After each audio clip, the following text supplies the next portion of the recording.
Di tengah kota Surabaya berdiri sebuah rumah megah yang kini dibiarkan kosong dan terbakar sebagian. Dindingnya retak halaman, dipenuhi rumput liar dan setiap malam terdengar bisikan samar dari balik jendela. Orang-orang menyebutnya rumah Darmo, rumah yang diyakini sebagai hasil dari pesugihan yang gagal di tahun 1980. Rumah itu dimiliki oleh keluarga terpandang. Sebut saja keluarga Santoso. Mereka dikenal sangat kaya, rumahnya megah, mobilnya banyak, pesta sering digelar, namun tak ada yang tahu dari mana datangnya kekayaan. Mereka yang tiba-tiba itu warga sekitar mulai curiga ketika melihat kebiasaan aneh keluarga itu. Setiap malam Jumat Kliwon terdengar suara gamelan dari dalam rumah, padahal tak ada satupun tamu. Kadang terlihat wanita berpakaian putih berjalan ke belakang rumah lalu menghilang di kolam tanpa jejak. Salah satu mantan pekerja rumah itu pernah bersaksi. Ia mengatakan setiap tengah malam majikannya akan duduk di depan cermin besar, menyalakan dupa dan berbisik dalam bahasa yang tidak dimengerti. Di hadapannya ada sesajen kepala kambing, bunga melati dan darah ayam hitam. Dari ritual itulah konon muncul makhluk tinggi besar berbulu hitam yang mereka sebut penjaga kekayaan.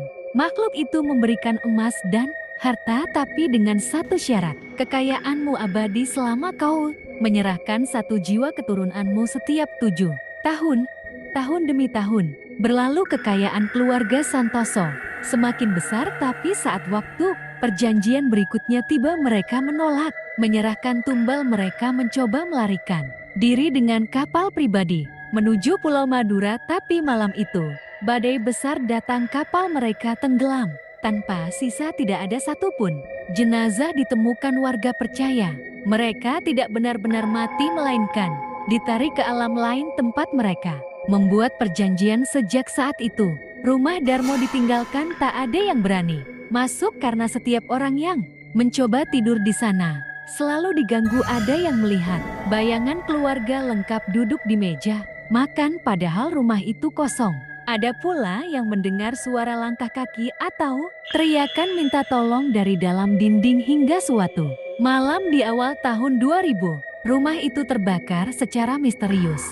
Tak ada sumber api, tapi seluruh bagian dalam hangus kecuali satu ruang bawah tanah yang tidak tersentuh api sama sekali. Sampai hari ini warga sekitar masih menganggap rumah Darmo sebagai tempat angker. Banyak yang percaya arwah keluarga Santoso belum tenang. Setiap malam Jumat, sosok perempuan dengan gaun putih sering terlihat berdiri di balkon menatap jalan raya.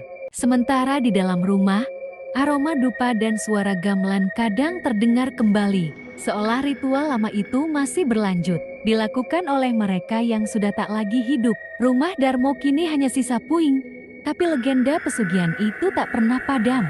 Ia menjadi pengingat bahwa tidak ada kekayaan yang datang tanpa harga, dan bahwa setiap perjanjian dengan kegelapan, cepat atau lambat, pasti menagih bayarannya.